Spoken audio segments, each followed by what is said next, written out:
Olá, pessoal, boa noite a todos e todas. Já tinha uma galera que estava aqui no período da tarde, alguns estão chegando agora. A gente já teve 2 mesas hoje, né? A primeira mesa aí discutindo um pouco a questão das políticas, né? Voltada para a questão das fototecas, né, das políticas públicas, né, por que fototecas. A segunda mesa discutindo a questão da educação, né, para a preservação. E agora a gente tem a terceira e última mesa, né, mesa 3, manutenção e sustentabilidade do arquivo, né, para discutir exemplos e possibilidades de gestão e financiamento governamental, mas também pensando em iniciativas, né, que estão no campo privado e também de agentes aí, fotógrafos que organizados também por meio de grupo, coletivo e que também tem outras experiências. Então, para essa mesa, nós temos aqui o Mário Medeiros, que é professor livre-docente do Departamento de Sociologia da Unicamp, atualmente é o diretor do Arquivo Edgar Lenhof, pesquisador nas áreas de pensamento social brasileiro, literatura e sociedade, intelectuais negros e memória social. Aqui ao centro a gente tem o José Carlos Ferreira, que possui mestrado profissional em História da África, Diáspora e dos Povos Indígenas pela UFRB. Há 10 anos é diretor institucional do Arquivo Zumbi, arquivo afrofotográfico, né, atuando na coordenação de projetos de conservação, digitalização e curadoria do arquivo. E lá na ponta direita, né, a gente tem o Sérgio Burti, que é coordenador de fotografia do Instituto Moreira Salles, mestre em conservação fotográfica no School of Photographic Arts and Science do Rochester Institute of Technology, nos Estados Unidos. Foi coordenador do Centro de Conservação e Preservação Fotográfica da Funarte de 84 a 91. A gente agradece aos 3 pelo fato de ter aceitado o convite. Bom debate a todos e a gente começa com o José Carlos. Bom, boa noite a todo mundo que está presente. Quero agradecer o convite aqui do SESC-CPF, dos organizadores, na figura da professora Yara, do Éder, todo mundo que está trabalhando aqui. E, como já foi apresentado, nós 3 temos essa tarefa de discutir um pouco sobre a manutenção, sustentabilidade e um cenário de preservação de acervos fotográficos, né? A gente pensou nessa apresentação da mesa, na ordem da mesa, começar com o José Carlos falando sobre a experiência do arquivo fotográfico Zumbi, depois o Sérgio Burg falando a respeito do IMS, inclusive com as especificidades do IMS, uma parceria entre o IMS e o arquivo Edgar Lenhof comigo, falando a respeito do AEL. Então, e eu também controlo o tempo de vocês. Boa noite a todos e a todas. Vou me levantar aqui um pouquinho para quebrar o protocolo, até porque eu estou na frente do Data Show, né? Senão vai ficar meio complicado. Deixa eu ver como é que passa. Como é que volta? Eu sou José Carlos, eu sou diretor institucional do Zumbi Arquivo Fotográfico, né? Zumbi Arquivo Afrofotográfico. Vim aqui dividir um pouquinho com vocês essa história, tá bom? Estou um pouco nervoso, estou ao lado de férias, como Mário e Sérgio aí, que ao longo da história construiu muita coisa, né? Construiu o pilar que a gente está pisando hoje, então a gente também tem que colocar nossos respeitos, né? Pedir licença aqui aos mais velhos para estar falando. Gostaria de agradecer ao SESC pelo convite, né? Éder Martins, Yara, que esteve em contato com a gente aí nesse convite, viu? Gostaria de agradecer bastante. Enfim. Então, pessoal, o Zumbi Arquivo Afrofotográfico, ele não começou como afrofotográfico, né? Era só Zumbi Arquivo Fotográfico. Em 2021, que a gente colocou o nome Afro, foi a sugestão de um rapaz que trabalhava com a gente na rede social. Aí a gente colocou também aquele nome ali desde 1990. Essa foto é uma foto de 1988. Desculpa, eu não botei o nome do fotógrafo, mas é Rogério Espírito Santo, né? É um dos fotógrafos que doaram acervo para o Zumbi. Então, eu sou José Carlos, pesquisador, curador e gestor. Eu tenho licenciatura em História, mestrado profissional em História da África e Diáspora dos Povos Indígenas. Coordenei alguns projetos de educação, né, ligado à cultura afro. Também coordenei alguns projetos de conservação, né, digitalização, e dentro do Zumbi eu venho desenvolvendo esse papel né? Um pouco de hora historiadora, curador, hora tudo, né?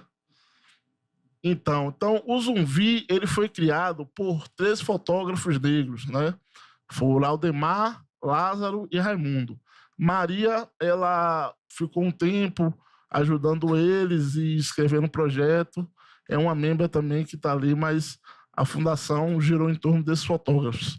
Então, o nome Zumbi é uma palavra criada, né, pela essa primeira geração do grupo de fotógrafos, que significa zoom da lente e vi do olho, né? Um zoom abrasileirado, né? Então, as pessoas não entendem porque o nome Zumbi é uma palavra, né? Tem um trocadilho com zumbi, né? Dos Palmares, né? Um acervo negro e tal, que tem uma referência em Palmares, na resistência de Palmares, mas não tem nada a ver o nome com zumbi, né? Foi uma palavra que aconteceu e se parece muito com a referência negra, né?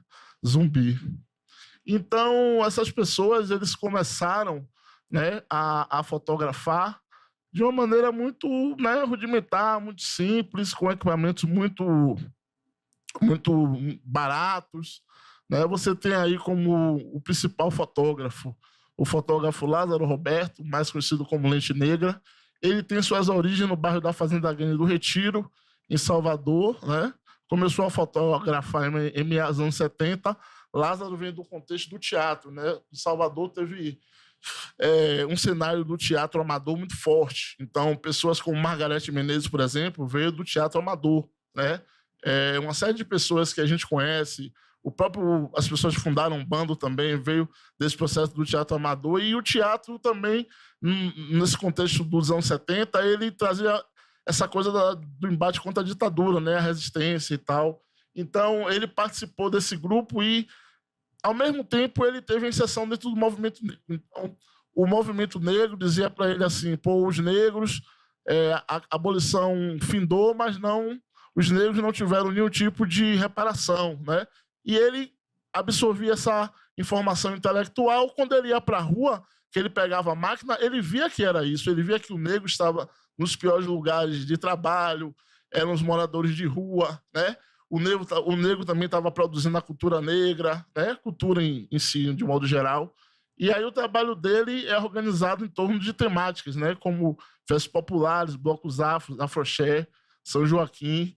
Então, a história do Zumbi, do acervo, se confunde um pouco com a história do fotógrafo, Lázaro, porque ele é quem puxa um pouco o barco, né? Raimundo, ele convida, né? Chama Raimundo para se reunir, para dialogar, porque naquela época eles eram fotógrafos negros, né? Eles eram pessoas que tinham identidade negra naquela época e eles não tinham com quem dialogar, né? Lázaro, por exemplo, por muitas vezes foi chamado de turista, porque era um negro rasta com a máquina na mão, né? Ele já não é mais rasta, mas ele foi um dos primeiros rastas de Salvador. Então fazia parte do movimento ali negro, o movimento do reggae, né? Estava orbitando dentro dessa atmosfera. Então, Lázaro ele convida Raimundo, né, para se juntar e fazer um grupo de fotógrafos, e convida Aldemar também, que ele conhece no curso de fotografia do Senac. Então, é o momento aí que esses 3 eles começam a se organizar e estar junto para fazer uma fotografia, né? Aldemar Marques, fotógrafo fundador do Zumbi, tem seu trabalho voltado para a banalidade de festas populares, né? Então, Aldemar não tinha muito essa relação com o movimento negro, com a questão raciais, mas era um fotógrafo negro que estava com a máquina na mão, querendo construir alguma coisa, né? Querendo construir uma memória, querendo fazer um trabalho importante. Raimundo Monteiro, fotógrafo fundador do Zumbi, ele fazia o trabalho de lambi-lambi, né? Vocês sabem o que é lambi-lambi, né? Aquela fotografia 3x4 e tal. Então, ele ficava ali na Praça Municipal fazendo isso.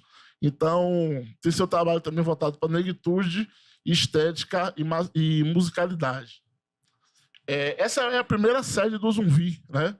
Lá no bairro da Ribeira, eles conseguiram, em cima da igreja da Penha, né? Lázaro trabalhava com os padres. Esse contexto do teatro levou Lázaro a trabalhar com os padres comunistas, progressistas, e esses padres criaram o Centro de Evangelização de Salvador. Então, Lázaro trabalhava com máquina offset, operando. Então, os movimentos sociais eles iam imprimir, né, seus panfletos centro de evangelização, e Lázaro fazia isso. Então, a partir desse contexto de ele operar a máquina, ele sabia onde é que ia ter as manifestações de vários segmentos sindicais, de mulheres. Então, ele ia atrás e fotografava, e ia com o Raimundo e com o Ademar também. Então, essa é a primeira instalação. Porque eles criaram, né, essa questão. Porque eles começaram a fotografar e viram que tinha que armazenar essas imagens e tinha que ter algum cuidado em relação a isso.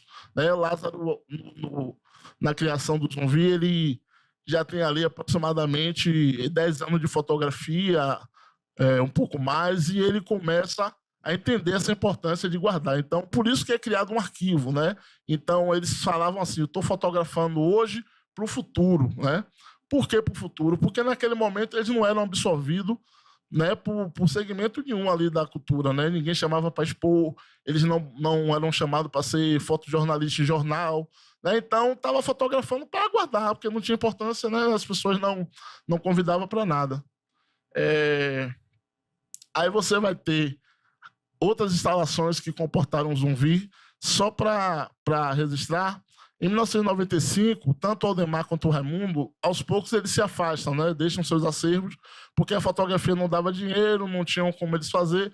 Então, eles foram viver a vida, entrar em outras profissões e largaram a fotografia, né? Embora o acervo deles esteja no Zumbi também até hoje. E Lázaro, ele segue solitário, né? Com esse acervo nas costas, tendo que se importar não só com o acervo dele, mas assim com o acervo de outras pessoas também. Jeremias, que vai aparecer mais à frente, é uma das pessoas que doa também o material de teatro, e ele vai com esse material para a Igreja de São Miguel, né, em 96. Depois ele vai para a sede do MNU, lá no bairro do Curuzu, em 98. Inclusive, a sede ela é invadida, as pessoas levam televisão, rádio, e o acervo estava lá e, graças a Deus, ninguém levou. MNU, Movimento Negro Unificado. O MNU ele foi criado aqui em São Paulo, né, na escadaria do Teatro Municipal, no dia 7 de julho. E aí é uma organização, né, que é nacional, porque cada estado do Brasil tinha os seus movimentos negros, né? O que é movimento negro, né? Um movimento organizado por pessoas negras para combater o racismo. Então, em todo o estado tinha ali seus movimentos. Então, o que foi que o MNU fez? Eles dialogaram com todos esses núcleos regionais e fizeram uma instituição nacional para lutar contra o racismo. Essa é a grande importância do MNU, ser um movimento nacional. Então, depois desse arrombamento, esse material vai parar na residência do fotógrafo Lázaro, no bairro da Fazenda Grande, e ele fica lá de 98 até o ano passado, né? Então, você vê aí que não são instalações muito legais, né? A casa dele, por exemplo, hoje já não é assim, né? Já houve uma reforma. Essa foto é de 2 anos atrás.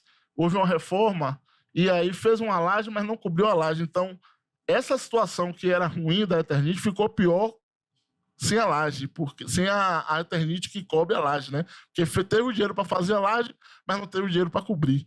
Então, essa é a realidade dos acervos do Brasil, dos fotógrafos, das pessoas pobres, né? Então, o arquivo ele é todo guardado ali naquele arquivo, naquele armário ali, né? Ele era todo guardado nesse material, e é o espaço onde a gente recebia as pessoas, né? Ao longo da apresentação, eu vou falando da minha relação com o Zumbi. Eu sou sobrinho de Lázaro é irmão de meu pai, e quando eu entro na universidade, eu sabia que ele era fotógrafo e tal, mas não conhecia o acervo, não sabia da importância. Eu tinha 19 anos, queria entrar na faculdade de História, ser diplomata e massa. E aí, esse acervo muda a história da minha vida, né? Porque eu começo a ser o parceiro do meu tio, né? Tá na universidade, divulgar, falar, dizer, ô, professor, por favor, professor, me ajude. A gente tem um acervo importante, estou precisando que você chegue junto, que você fale para as pessoas. E é dessa maneira que a gente consegue o nosso primeiro edital, né? Eu junto com o meu orientador, o professor Antônio Liberac, se você conhece, o grande pesquisador de idade de capoeira. Então, ele ganha um edital, né? A gente escreve o projeto junto, ganha um edital do Ministério da Cultura para digitalizar acervos afro. Né? Inclusive, nesse edital, é um momento de experiência da plataforma Tainacan, né? se você botar lá Zumbi, tem uma parte do Zumbi lá no Tainacan, porque a gente foi experiência desse processo aí. Viu? E a gente consegue também fazer um pequeno catálogo com a Fundação Palmares, né? Então, a partir daí, eu começo nesse processo, escrever projeto, começo a aprender de forma autodidata. Eu sou historiador, mas não sou da área de cultura, no sentido de formação, né, da área de artes. Aí vocês vão ver as doações que nós temos, né? Jeremias, que veio do teatro, ele que começou a estimular Lázaro a fotografar. Jeremias é fundador do Bando de Teatro Olodum, né? Que fez aquele filme O Paió.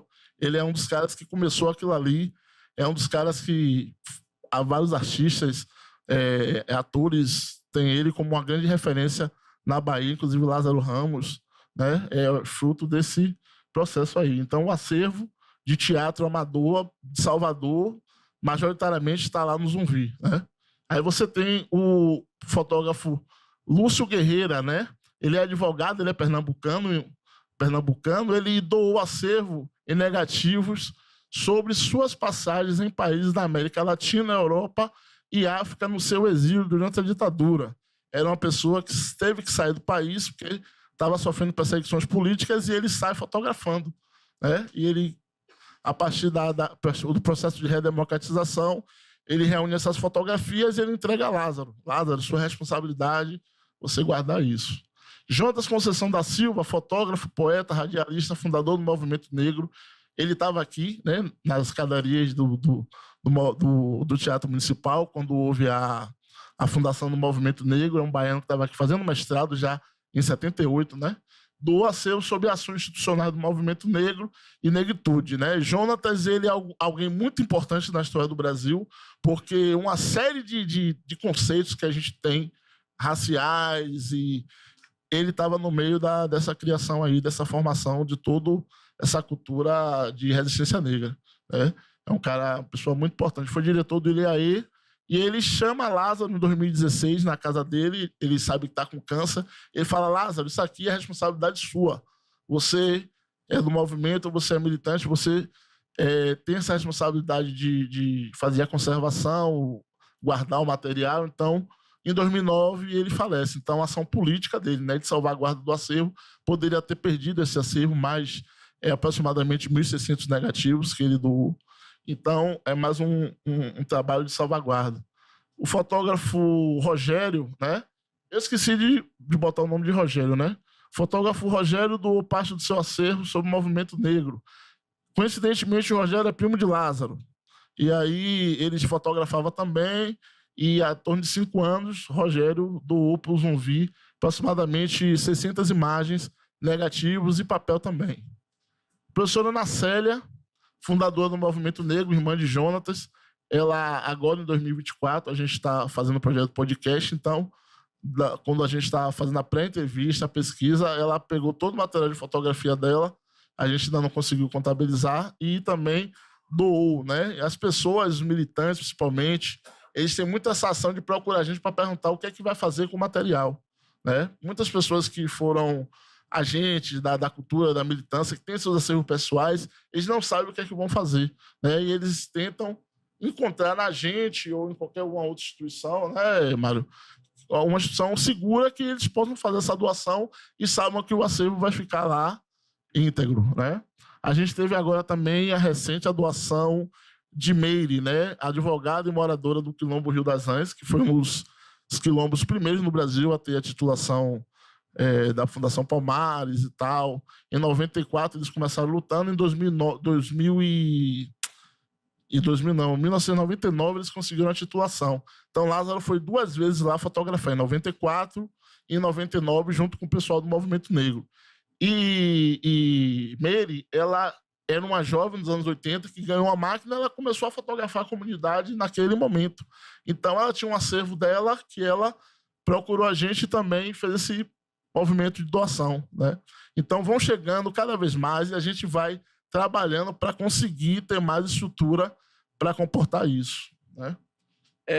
O nosso trabalho de digitalização ele começa lá em 2014, quando a gente ganhou o edital do Ministério da Cultura, que eu falei. A gente compra uma máquina, uma scanner e compra um computador. Ali a gente começa a escanear de uma maneira, né, de qualquer jeito, pegar o negativo com a mão, botar na máquina, escanear e salvar em HDs. É o que a gente fazia. Né? Aí, aproximadamente em 2020, 2021, a gente tem o auxílio de Elson. Né? Elson é doutor em História, professor da Univasf, coordenou o projeto de digitalização e conservação dos acervos dos fotógrafos Evaldo Macedo, que é de lá de Juazeiro da Bahia, e Voltaire Fraga, né, que é um grande fotógrafo também de lá da Bahia, contemporâneo de VG e tal, fotógrafo dos anos 40, 50, foi fotógrafo do IPAC, tem muitos registros importantes de lá do Centro Histórico.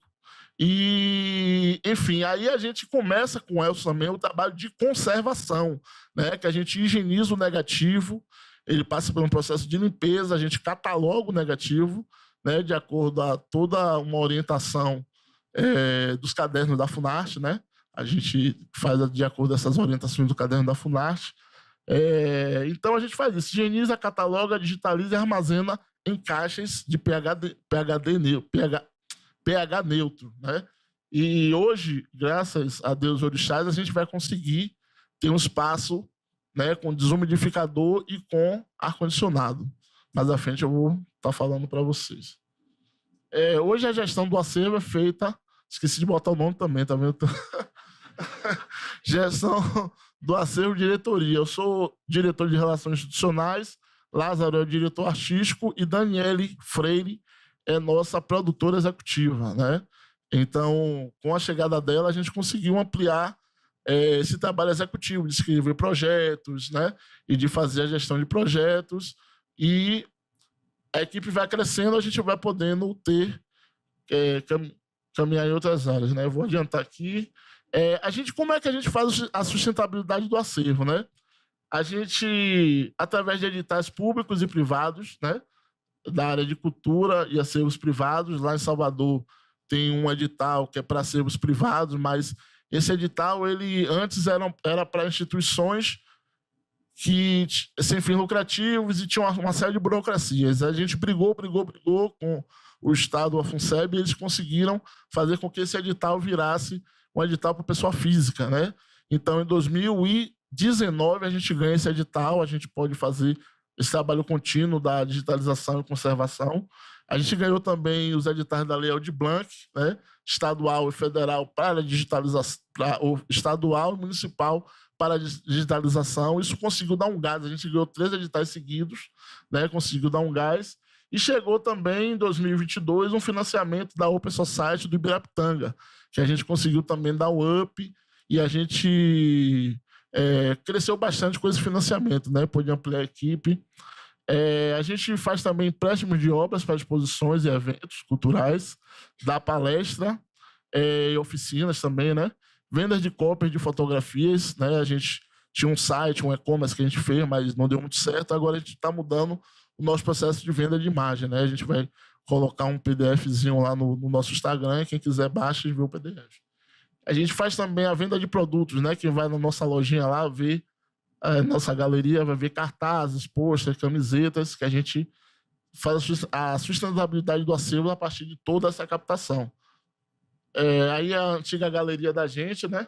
A gente agora está montando outro espaço, que é um espaço maior, não vai ser só galeria. Eu vou mostrar aqui o projeto rapidinho. Essa era a nossa galeria, tá vendo? Ela tinha essa parede e mais uma outra parede. A gente expunha em torno de 25 imagens, né? Por aí. É um obrigado, mas eu continuo ainda.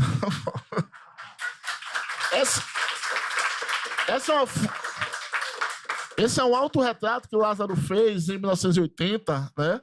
Porque ele dizia assim, eu não vejo fotógrafo negro, então eu vou gerar uma imagem de um fotógrafo negro. Ele se fotografou no espelho, é uma imagem linda, né? Um autorretrato. Então eu vou mostrar para vocês alguns vídeos de como funciona lá o trabalho de conservação, como funcionava no espaço antigo, né? A gente tem aí os estagiários. Esse é Elson, né? O professor. Ele faz todo o processo de orientação com a gente, trabalhando com luvas. Ali são as caixas de pH neutro. Tá vendo como ele manipula o negativo com luva, com a tesourinha, com o pegador.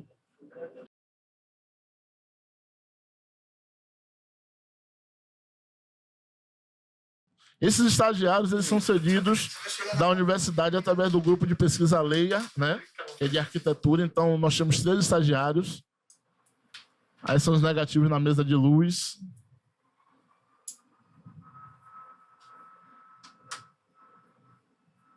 Matheus, o que vocês encontram negativo?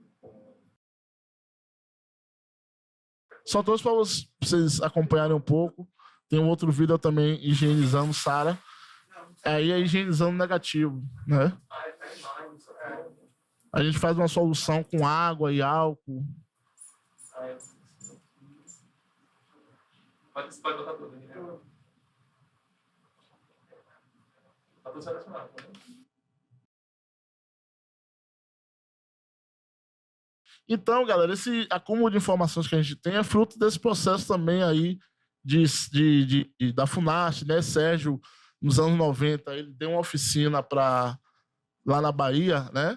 E Lázaro estava nessa oficina. Então, nessa oficina, ele aprendeu como ele poderia minimamente, o PDF, minimamente como ele poderia aguardar, né? Ele começou a botar o ano, o evento, as pessoas que ele conhecia. Então, foi fundamental, né, essa formação da FUNAST naquele momento para que ele desse o pontapé. Então, esse é um projeto do nosso novo espaço, né? Vai ter galeria, sala de conservação, oficina, e ali tem depósito, mas vai ser a sala do acervo, que vai ficar com o desumidificador e o ar-condicionado. Aí a planta baixa do espaço. Esse espaço é um espaço bem localizado, lá no Pelourinho, na frente do Lodum. Aí vai ser nossa galeria. A gente abre agora no final do mês, viu? Então, quem chegar lá em Salvador, daqui para lá, aparece no Zumbi, conhece, compra alguma coisa para fortalecer a corrente, entendeu?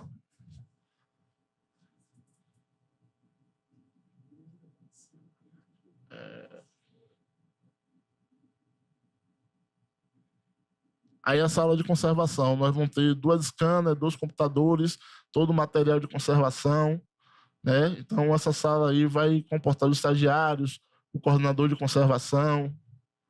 Aí a sala de formação, então qualquer fotógrafo que quiser dar uma formação, fazer uma oficina, a gente vai ter esse espaço para disponibilizar. Porque a ideia do Zumbi é compartilhar, né? O nosso acervo, essa sala de climatizado e tal, é um espaço compartilhado. Outros fotógrafos, se quiser guardar seus acervos lá, vai estar disponível, né? A gente tem projetos como Fotógrafos do Futuro, que a gente quer financiar fotógrafos que queiram fazer trabalhos, né? Por exemplo, a gente ter o equipamento e dar uma diária para ele ir fotografar, fazer o trabalho e poder vender, né? Por exemplo, viver disso da fotografia, né? A ideia é que o Zumbi ele siga também como essa instituição de fomento, né? Aí é o depósito, mas vai funcionar o arquivo. E é um pouco isso aí, gente, viu? Gostaria de agradecer a vocês, pedir desculpa pelo tempo aí que eu excedi, mas qualquer pergunta, estamos aqui, viu? Obrigadão, um abraço. Bom, queria primeiro também agradecer o convite dos organizadores, do CUCSA, todos vocês, do SESC. Eu acho que é fundamental o seminário, a discussão.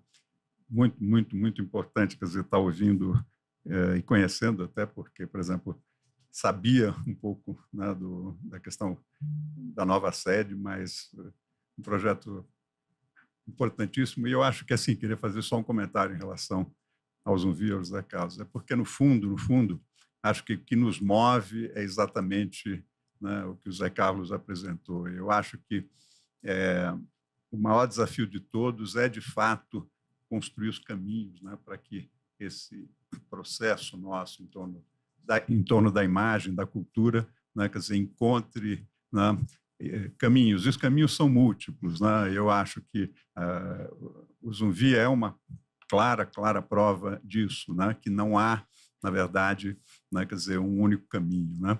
Eu acho que a gente hoje aqui está falando de manutenção, sustentabilidade e de caminhos muito distintos, mas que transitam pelas mesmas questões, pela mesma energia, pela mesma questão, né, quer dizer, dessa construção de legados do ponto de vista de autores, realizadores no campo da fotografia, né, e a sua questão desse legado para o futuro. É um pouco isso que Zé Carlos falou, quer dizer, num dado momento é uma produção, né, para o futuro, que hoje é presente, né, quer dizer, que na verdade... Então, eu acho que essa é uma das grandes questões que a gente tem para discutir.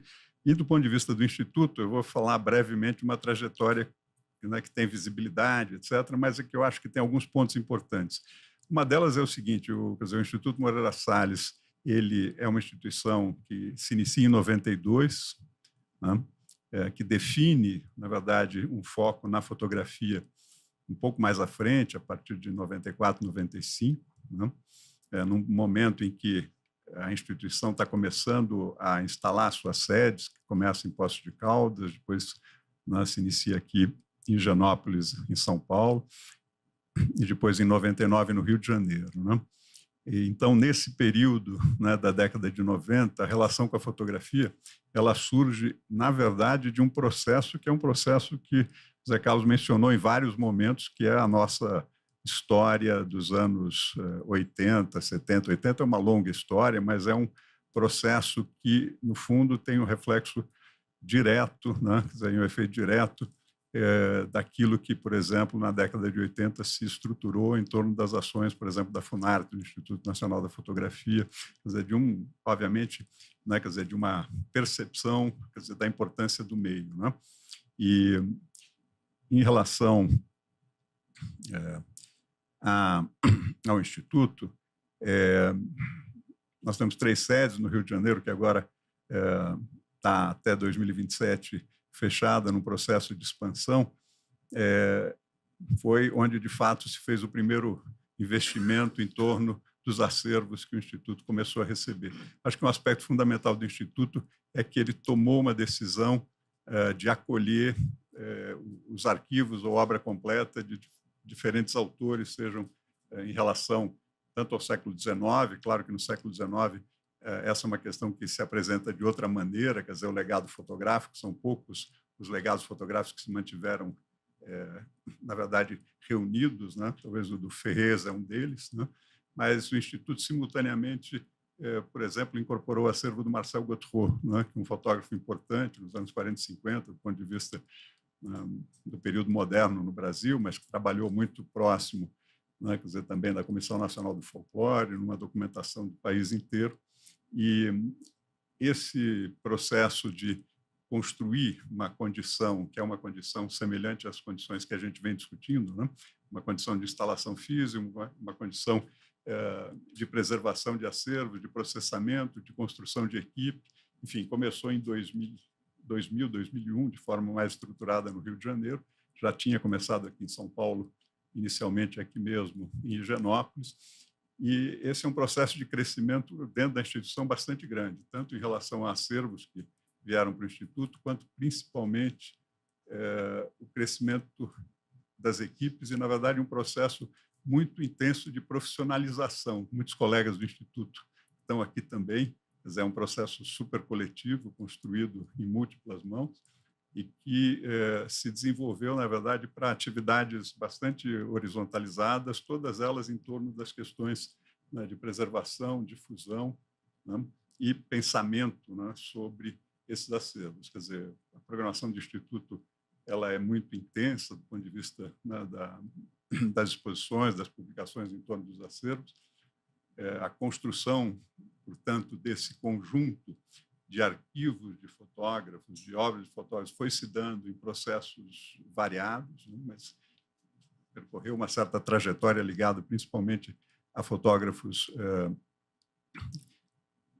do século XX, quer dizer, de meados do século XX, fotógrafos e fotógrafos, né, mas, sem dúvida, ainda muito distante de uma perspectiva que, nos últimos anos, é bastante clara para o Instituto sobre o perfil desse processo, né, de incorporação. De alguma maneira, é um compromisso com a fotografia e autores importantes da fotografia brasileira, mas que, durante um período prolongado, né, quer dizer, não avançou, né, da forma como eventualmente poderia ter avançado em relação a questões de diversidade, inclusão, etc., questões muito mais presentes hoje, que têm, inclusive, pautado muitas das decisões contemporâneas do Instituto do ponto de vista de acervos, do ponto de vista de programação, né? Então, eu acho que talvez algumas questões que para mim são importantes, eu acho que de mencionar, é que todo o processo ligado, né, quer dizer, a diversidade de acervos, há acervos que no Instituto são bastante densos, uma quantidade muito significativa de acervos do século XIX, mas hoje, na verdade, com um leque que se estende, na verdade, ao contemporâneo, né, através das atividades que o Instituto mantém na área da fotografia contemporânea, né, e, ao mesmo tempo, com uma diversidade absoluta, né, da produção fotográfica ao longo do século XX. Então, as questões que são as questões que estão aqui representadas por imagens, inclusive que hoje, nesse momento, né, estão transferidas, né, como áreas de acervo. Hoje o Instituto está, durante 4 anos, numa sede provisória na Glória, né, mas toda ela também climatizada, toda ela com as equipes e as áreas de trabalho resolvidas, porque a gente fica até pelo menos 27, quando a gente volta para a Gávea, onde a gente está fazendo a ampliação dos espaços no próprio Centro Cultural da Gávea. Mas, enfim, tudo isso que a gente já conversou é o desafio permanente, né? Então, além de trabalhos finalizados, de áreas estruturadas, você tem, na verdade, também todas as caixas por abrir, todos os processos, acervos ainda em processo, acervos recém-recebidos.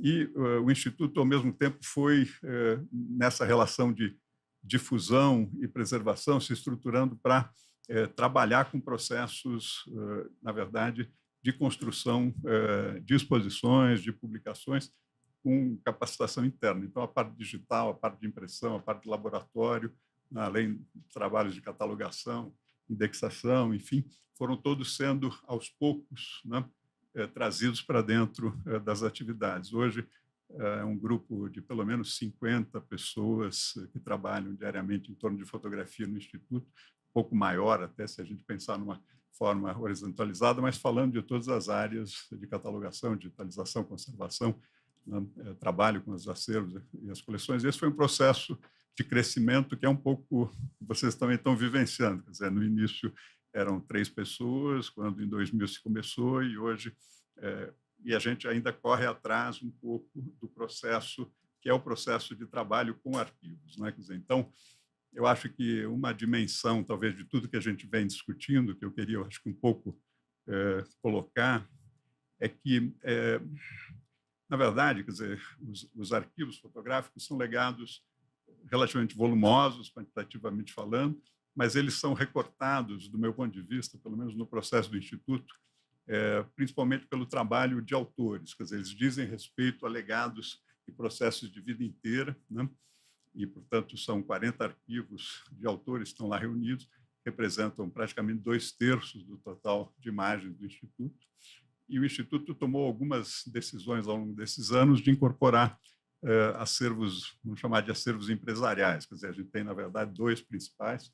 Um diz respeito aos arquivos de imprensa, arquivos fotográficos dos diários associados no Rio de Janeiro, que são relativos a 3 jornais, né? O jornal Diário da Noite e Jornal do Comércio, e também um arquivo ligado à holding das empresas de energia da Braskem, que é um acervo de memória, enfim, da virada do século. Mas isso é só para pontuar que, na verdade, essas foram decisões posteriores e não é o foco do Instituto construir, na verdade, uma representação fotográfica genérica do país. Na verdade, é um compromisso muito maior com os aspectos que definem, né, uma compreensão do trabalho daqueles autores, na verdade, né, daqueles que atuaram em suas diferentes trajetórias, né, em torno da fotografia. Essa é a razão, né, da incorporação dos acervos e arquivos. É um pouco a perspectiva de pensar, né, quer dizer, um trabalho de preservação que reflita, na verdade, esse processo, né, que é um processo, no geral, de construção de linguagem, de construção, né, de reflexão sobre o mundo, de diferentes visões, né? E isso vai se dando, na verdade, num processo de sobrevivência que mescla trabalho autoral, mescla trabalho comissionado, né? Mescla uma série de momentos, né, na vida dos fotógrafos, onde o arquivo como um todo é muito importante de ser pensado, né? Mesmo nesse sentido de encontrar, né, e de conhecer, ou com o próprio autor, ou a posteriori, quer dizer, aquilo que é a leitura que permite encontrar linguagem, permite encontrar história, comissionamentos, enfim, é um desafio, no geral, bastante grande. A fotografia ela não traz, na verdade, um conjunto de informações claras e suficientes, é um esforço grande para você contextualizar, para você construir isso, mas, basicamente, do ponto de vista dos arquivos dos fotógrafos, é uma relação muito direta com a biografia, né, com a trajetória, né, com a visão de mundo, com o olhar desses autores. E isso tem sido, na verdade, a trajetória principal do que a gente tem feito em relação à fotografia, né? E, enfim, então, instalações ou áreas expositivas que vão se renovando, o Instituto aqui em São Paulo, que acabou sendo um grande desdobramento, né, em termos, desde 2017, em termos de áreas, né, expositivas para fotografia, a biblioteca em São Paulo, que é o acervo, né, reunido em São Paulo, quer dizer, todo o restante do acervo do Instituto está no Rio de Janeiro, né? Essas são ações fundamentais. E, enfim, só quero pontuar algumas coisas, quer dizer, o Joaquim mencionou um pouco essa questão da extensão da fotografia, quer dizer, a gente tem um acervo do século XIX muito marcante, mas, recentemente, né, quer dizer, também o acervo ligado ao Hercule Florence veio para o Instituto, que é um acervo, na verdade, século XIX, ligado a questões de imagem, a questões, na verdade, no campo das comunicações, no campo da imprensa, no campo da fotografia, muito relevante. E, de alguma maneira, né, essa trajetória toda está ligada, portanto, a coleções, a arquivos, e é o arquivo, na verdade, do Hercule Florence, que tem importância em relação à fotografia, né, porque está diretamente ligado a Campinas, a antiga São Carlos, né, inclusive nesse sábado tem a inauguração da Sala Hercule Florence, né, no MIS de Campinas, quer dizer, que é um projeto importante, né? E, portanto, essa relação, ela, né, quer dizer, historicamente é muito relevante. E, no caso do Ferrez, por exemplo, o arquivo do Marco Ferrez, fotográfico, faz parte da coleção Gilberto Ferrez, né, que era o seu neto, e, portanto, é uma coleção ampla do século XIX, mas que tem o arquivo do avô, né?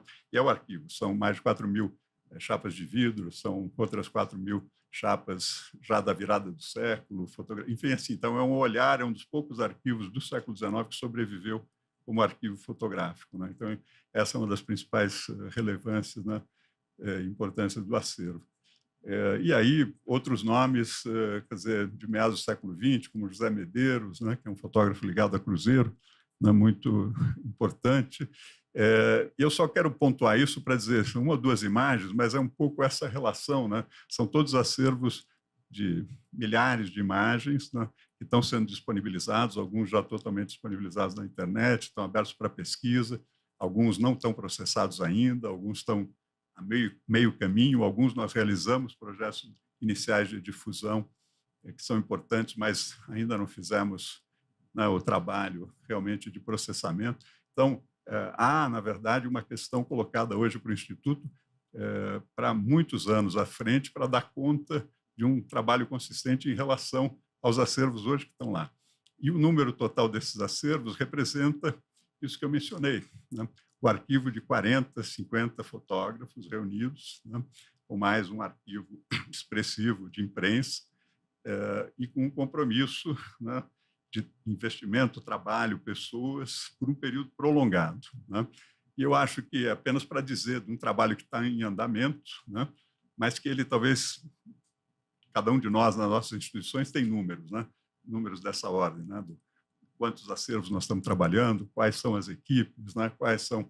E eu acho que isso coloca um pouco, talvez, alguns parâmetros que o Instituto está totalmente aberto a conversar com todas as iniciativas, né, que existam para um pouco colocar seus números e suas opções de processo, etc., que não são únicas, são, né, aquelas que estão pautadas um pouco pelo perfil da instituição, mas que acho que servem, na verdade, né, um pouco de elemento na hora de pensar um pouco concretamente, né, quer dizer, implantação, manutenção e sustentabilidade de ações que vão pedir muito mais do que a soma de muitos números de muitas das nossas instituições naquilo que é, de fato, o desafio principal que eu acho que a gente tem, que é de construir, né,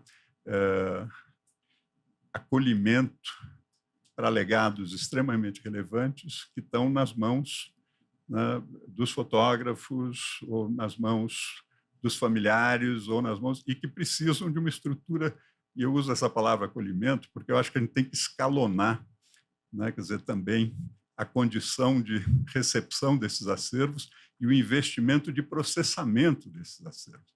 Não dá para você querer pautar tudo num único projeto ou num único momento, porque o custo, quer dizer, não é que não dá, né? Se você consegue construir o convencimento, né, para que esse número que pode ser calculado seja, né, realizado, né, ótimo, mas se você não consegue, né, existem números menores associados a uma estratégia que é de construir acolhimento, quer dizer, acolhimento, custódia, né, responsável do ponto de vista institucional, que seja capaz de resolver questões limites mesmo, né? Hoje a gente, nas palestras aqui, discutiu e conversou sobre várias situações em que os fotógrafos, em algum momento, né, jogam ao mar, né?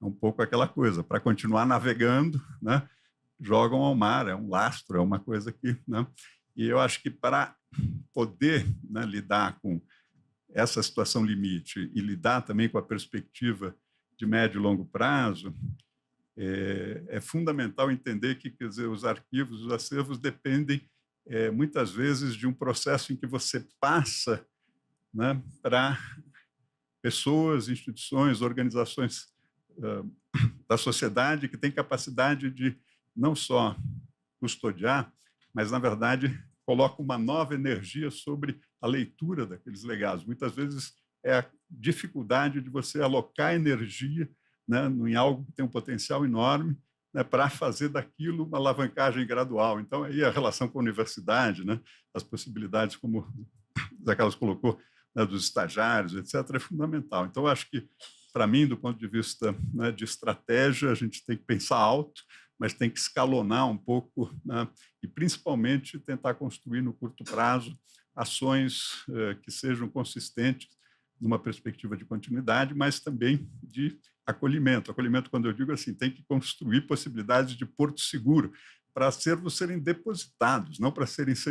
E não precisam, né, serem doados ou transferências integrais de direitos, ou nada disso. Eles precisam, né, encontrar um acolhimento, né, institucional de uma organização que possa, né, na verdade, assumir, né, e elevar o grau de custódia, né, e possa, na verdade, construir o tempo necessário para que esse processo engate, se desenvolva, etc. A gente sabe que a história de muitos dos arquivos, mesmo nas instituições, são histórias de anos, são acervos que, às vezes, ficam 10, 15 anos na instituição em processo, né? Não é uma coisa que você entra, resolve, né? Mas o mais importante é a custódia em torno desses legados, né?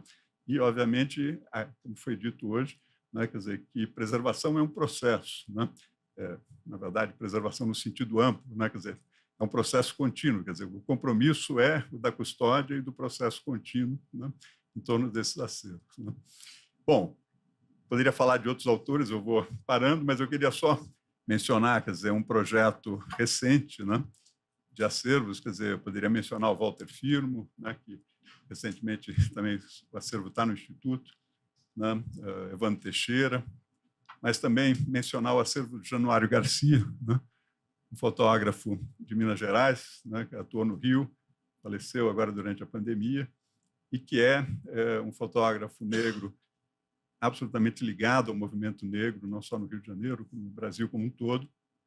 E pode parar um pouco, talvez, e cujo acervo, na verdade, tem uma história conjunta, né, quer dizer, do Instituto, ou do AEL, até no momento, de fato, né, que o Mário talvez possa também depois situar, preliminar, né, de conversas do Januário com o AEL, depois de conversas também com o Instituto, ainda na fase da pandemia, sobre principalmente processos de difusão, ali ligados a programas que a gente desenvolveu, e depois, com o falecimento dele, né, uma relação com a família, né, que construiu, na verdade, um projeto bastante significativo, que é um projeto em parceria do Instituto com o AEL, onde nós estamos, como instituições culturais nessa área, quer dizer, dividindo o trabalho de processamento do acervo em torno do arquivo de Januário Garcia, né? Quer dizer, a fotografia está sendo processada no Instituto e preservada,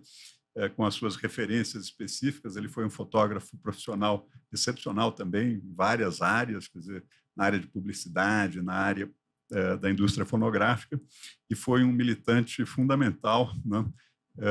Também dentro do movimento negro, e o acervo reflete tudo isso. E a documentação dele, né, como dirigente do movimento negro também no Rio de Janeiro, é uma documentação excepcional também, do ponto de vista de cartazes, documentos, biblioteca, e o AEL, né, acolheu toda essa documentação, e a gente vai construir, na verdade, um processo, já estamos em processo, né, de uma representação digital da obra do Januário, construída em parceria, né, entre o AEL e o IMS.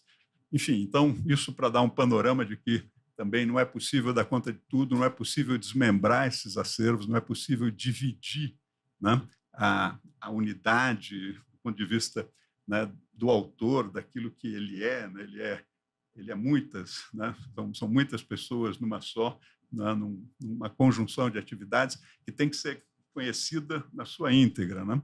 E é um desafio enorme que nem sempre uma única instituição consegue resolver isso, mas hoje eu acho que a gente consegue, em parcerias, construir muitos cruzamentos, né? Quer dizer, a custódia, o acervo é único, ele está sob custódias diferenciadas, né?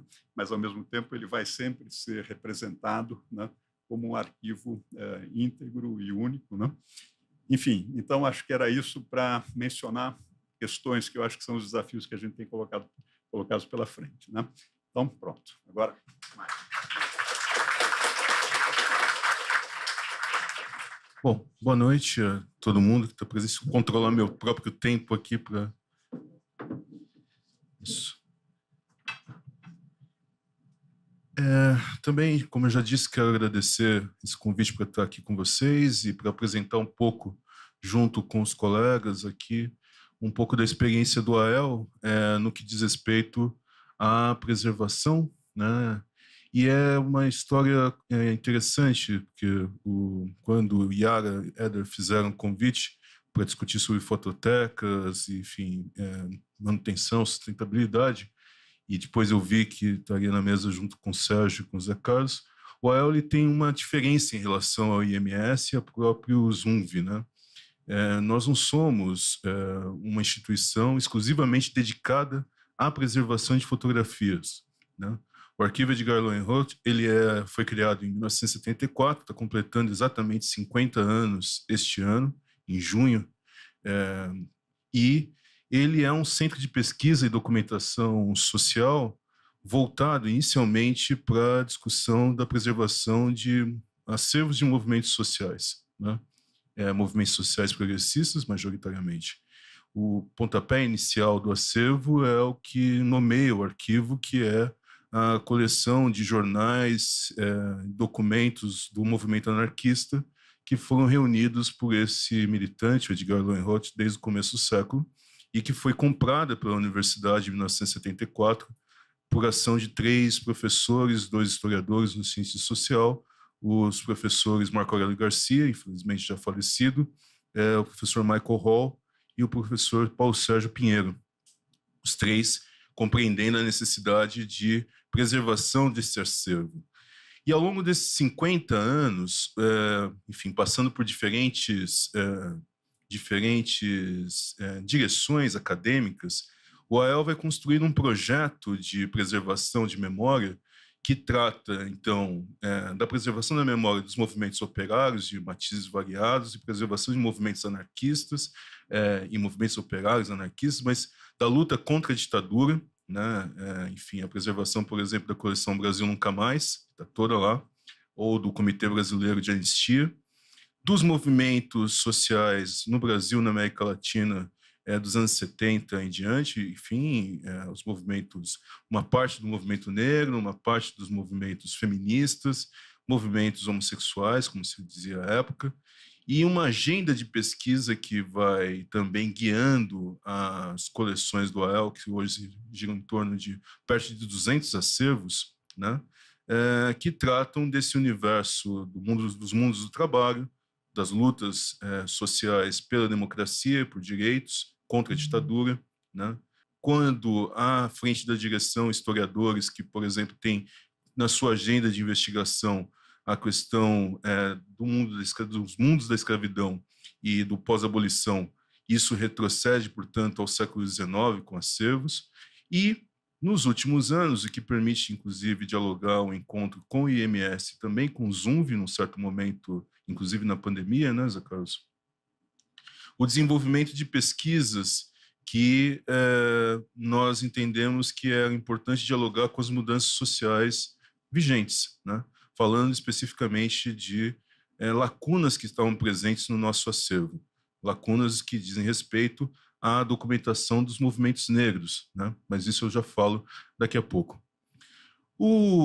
Nesse cenário de quase 200 acervos, então, como eu disse, nós não somos uma instituição voltada para a preservação exclusiva de fotografia, nós somos uma instituição pública, gratuita, dentro de uma universidade pública paulista, a Unicamp, e que, enfim, de tabuleiro e peças de xadrez feitas com miolo de pão na cadeia, a tijolos com suástica nazista, passando por tecido, por documentação em papel, enfim, long plays, fitas cassetes, VHS, suportes variados de documentação, tudo isso está dentro do arquivo, né? O nosso orçamento é basicamente um orçamento público, orçamento que vem da universidade pública, né, com um conjunto pequeno de funcionários. Nós hoje somos 22 funcionários públicos, né, de técnicos de preservação, arquivistas, bibliotecários, enfim, especialistas em catalogação, e contamos com um conjunto maior de bolsistas, que são basicamente estudantes de graduação ou de pós-graduação, das áreas de humanas, eventualmente das áreas de artes, mas não só, né? Que são custodiados pela universidade com bolsas de pesquisa, com bolsas de auxílio à permanência na universidade, que permite que a gente trabalhe no tratamento de boa parte desses acervos, né? E, embora tenha esse leque variado de acervos no âmbito do arquivo, há acervos que são majoritariamente compostos por fotografias, né, ou que ainda tem, dentro desse cenário, desse panorama de suportes variados de documentos, a fotografia como sua componente. O que é interessante de falar a respeito disso, né? Para a preservação da fotografia, assim como foi mostrado ali com o ZUNV e o IMS, as seções do acervo do AEL, que tem uma sede própria, enfim, uma sede que, como dizia Marco Aurélio Garcia, o céu é o limite, precisa crescer continuamente, mas há uma seção específica do acervo dedicada ao suporte fotográfico. Então, com a desumidificação, com a refrigeração adequada, com, enfim, uma área específica da parte de conservação, de limpeza, higienização do suporte fotográfico, e com uma questão permanente de atualização dos processos que digam respeito ao tratamento desse material. Nós temos ali, então, por exemplo, nesse conjunto de 200 acervos de fotografias que estão dentro da coleção de Teatro Oficina, por exemplo. Ou ainda, para quem viu o documentário Menino 23, né, que diz respeito à história da fazenda nazista aqui no interior de São Paulo, essa documentação está lá, junto dos tijolos e da documentação textual referente à fazenda nazista, as fotos com suásticas do gado, do time de futebol, da documentação, enfim, de prova de crime, digamos assim, dessa experiência na Segunda Guerra Mundial, está lá. O acervo do Leon Hirschman, que a gente compartilha com a Cinemateca, a parte de fotografias que o Leon Hirschman produziu, se encontra no AEL junto com a sua documentação textual. O acervo do fotógrafo John Sinclair, que foi muito importante na documentação de movimento operário, também está no AEL, né? a coleção que diz respeito a Chico Mendes, a fotografia do julgamento dos assassinos de Chico Mendes, também está no AEL. Né? Bem como, dentro dos diferentes acervos referentes a movimentos operários, né, a produção operária, a produção de fotografias de movimentos operários ou a produção de fotografias feitas por trabalhadores e trabalhadoras operários também, isso acaba compondo o acervo do AEL. Não exclusivamente, mas com uma parte expressiva que a gente procura acondicionar das melhores condições possíveis. E aí eu destaco, além desses, quer dizer, a coleção do Curtume Brasil, a coleção da Greve de Carioba, as coleções do Sindicato Metalúrgicos de Volta Redonda, a coleção do Stanley Stein, né, enfim, especificamente a respeito da pesquisa que ele faz sobre vassouras e o jongo na região sudeste, no Rio de Janeiro, a coleção de fotografias ainda em suporte de vidro. A gente, inclusive, recebeu uma segunda parte de Princeton no começo do ano passado, essa coleção já tinha sido doada no meados dos anos 90. Quer dizer, isso se encontra no AEL. Para não avançar muito mais o meu tempo, também queria apresentar para vocês a possibilidade de pesquisa e de verificação desses acervos. A Unicamp construiu, algum tempo atrás, e a gente vem trabalhando intensamente na difusão, no acesso público de parte desse material, quer dizer, para consulta a esses acervos. E aí da Unicamp, a Universidade de Campinas, ao AEL, presencialmente, mas a gente tem também investido intensamente na digitalização e no acesso, respeitando os direitos autorais, os direitos morais, claro, o acesso a esse material na internet, né? Entendendo que essa é uma etapa absolutamente fundamental do nosso trabalho. Então, a gente construiu um repositório, a Unicamp construiu um repositório digital de documentos arquivísticos permanentes e que diz respeito a todos os acervos da Unicamp. No caso do AEL, se vocês jogarem no Google RedeZap AEL, vocês vão dar nessa página específica do arquivo de Edgar Lowenroth.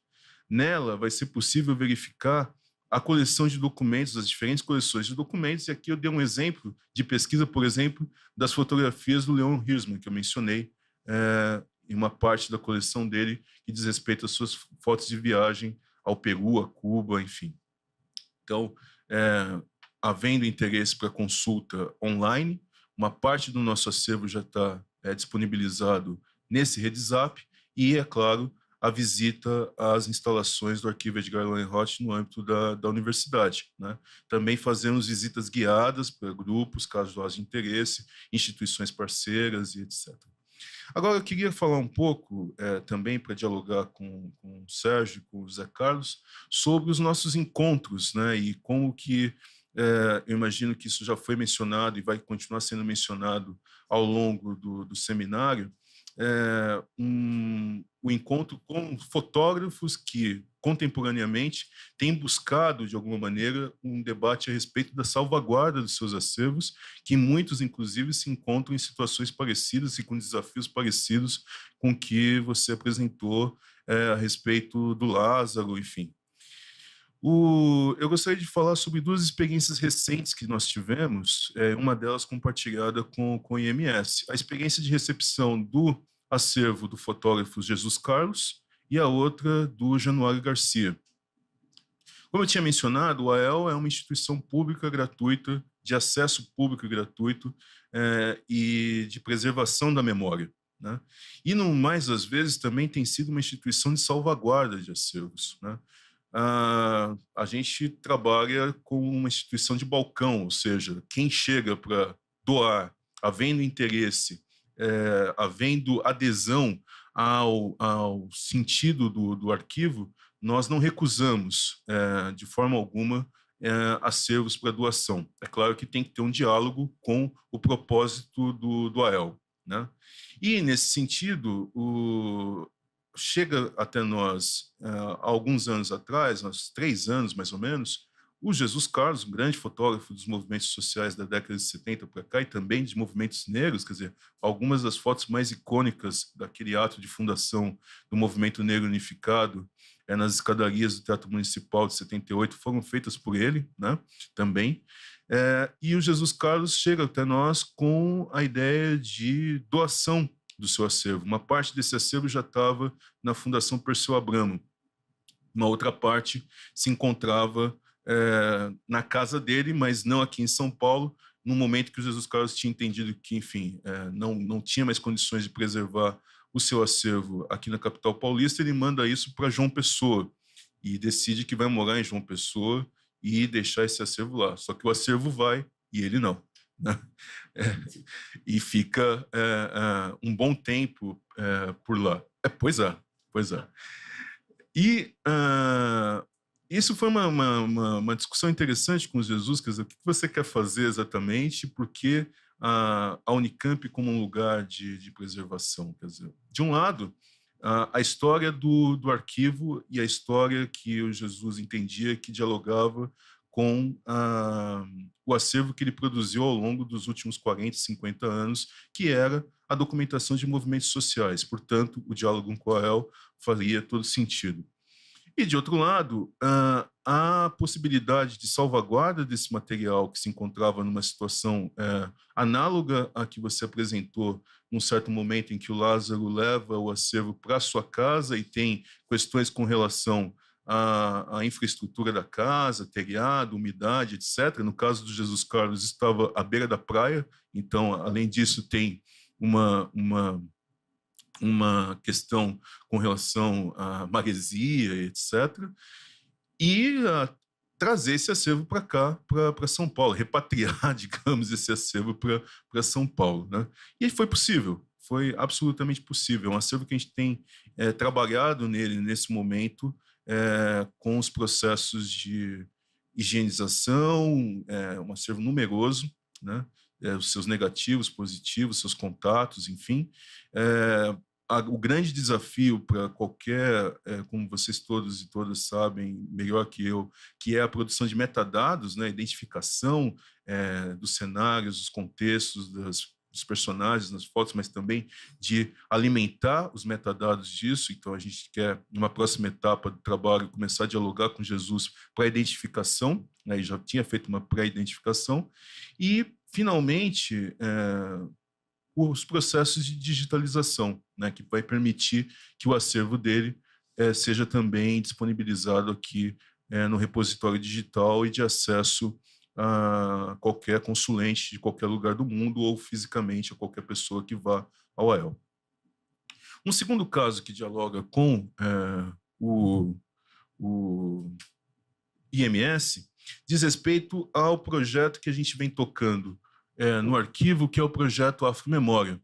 O Afromemória, ele é uma parceria entre diferentes instituições, mas fundamentalmente entre a Unicamp, por meio do arquivo Edgar Lowenroth, e o SEBRAP, o Centro Brasileiro de Análise e Planejamento, mais uma seção do SEBRAP, que é o Afro-SEBRAP, que é coordenado pela professora Márcia Lima. Além disso, tem outras instituições como a Universidade Estadual de Londrina e o Centro de Estudos e Migrações Internacionais, que faz parte da Unicamp, né? Por que eu estou projetando isso? O Afromemória, ele é um projeto que a gente vem tocando desde 2019, em parceria, que diz respeito à preservação de documentos e memórias do movimento negro dessa geração de 1978 para cá. A gente, quando começou a construir o projeto, a gente tinha a ideia de alguma forma, ajudar na conservação, na preservação das memórias dessa geração que nos últimos quase 50 anos tem moldado o ativismo negro e a luta antirracista no Brasil. E eu vou só mostrar aqui rapidinho alguns dos acervos que nós recebemos, onde encontra o Januário, né? Depois, se vocês quiserem navegar. Então, acervos do Movimento Negro Unificado, que já foi mencionado aqui, como do Milton Barbosa, do Reginaldo Bispo e Margarida Barbosa, ou do Chico Piauí, que está mais ali embaixo.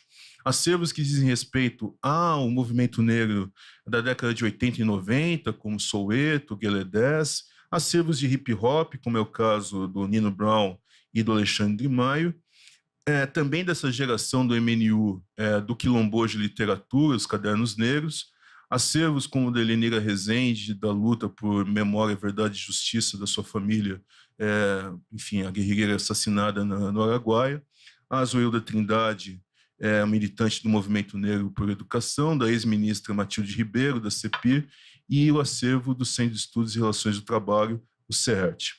Mas o Januário aparece nessa... E aí vocês podem dar uma navegada e ver mais detalhes aqui.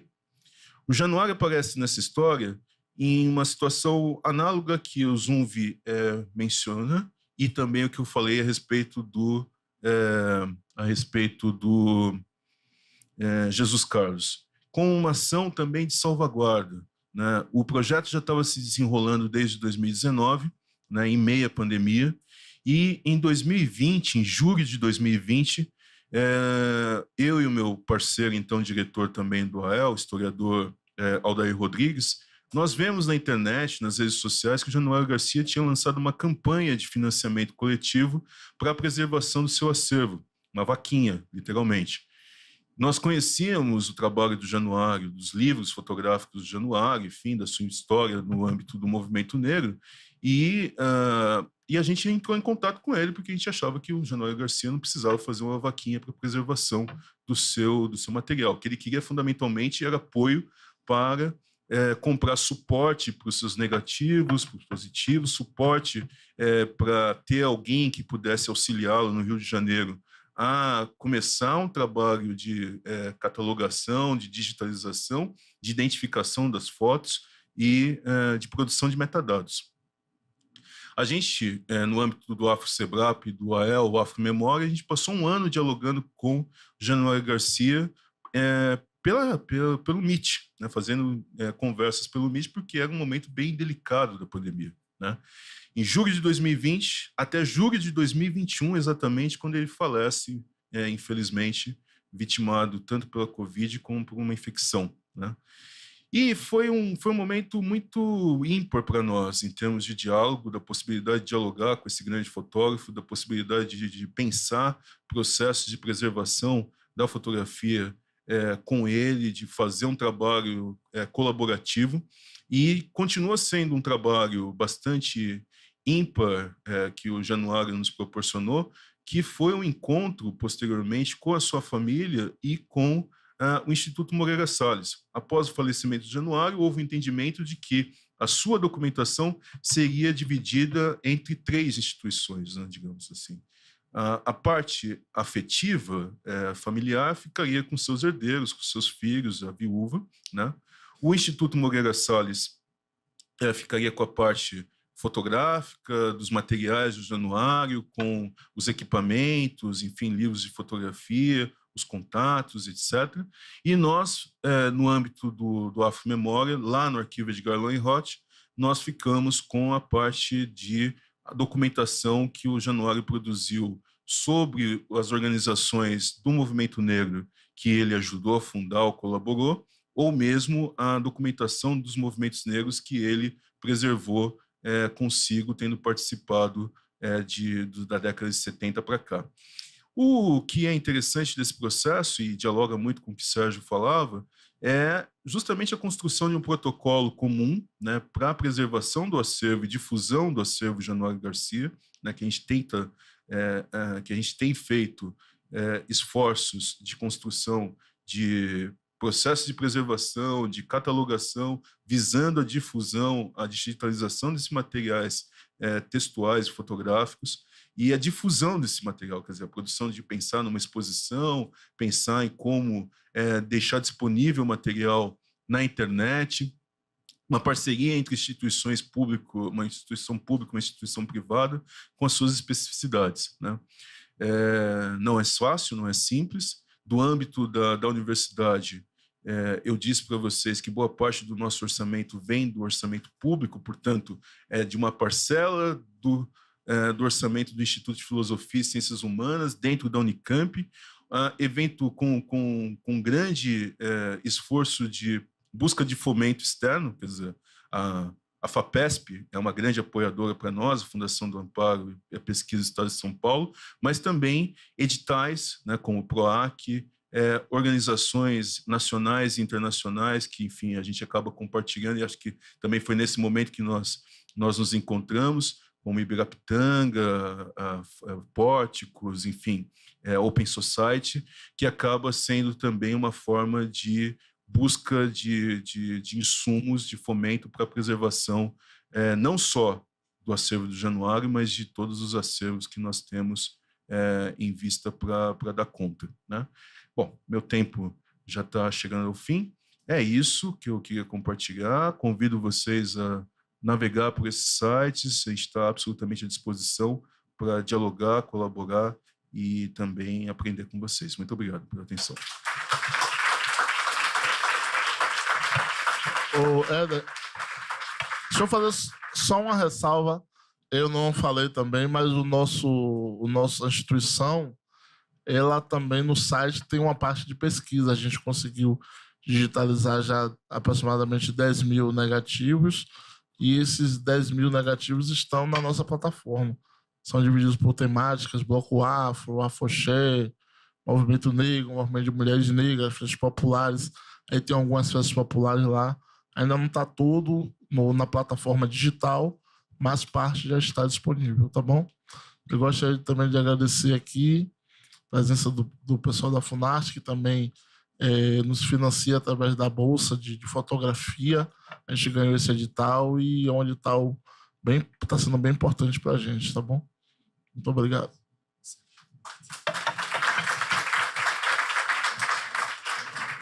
Boa noite a todos. Meu nome é Caio Clímaco. Queria primeiramente agradecer pelas exposições, as apresentações. Acho que contribuiu muito para a gente entender um pouco mais dessa discussão, né? E eu queria fazer, na verdade, uma pergunta para os três. Queria que vocês comentassem quais são os principais desafios, na verdade, desse processo agora de autossustentação desses 3 projetos, dessas 3 experiências que vocês apresentaram. Obrigado. Os principais desafios. Boa noite, eu sou a Cris Ramires. E eu quero perguntar, já meio que combinando aqui, pegando a fala do Caio, quais foram os maiores desafios? O que fez com que vocês dissessem essa parte desse ponto vai praticamente me fazer desistir, mas vocês foram perseverantes. Obrigada. Opa, gente, tudo bom? Impressionante, assim, bem emocionado vendo essas iniciativas. Eu já tinha falado um pouco antes na mesa anterior, eu sou filho do Djalma Corrêa. Meu pai é conhecido como músico, pouca gente conhece ele como pesquisador de cultura afro-brasileira, né, e documentarista de tudo isso.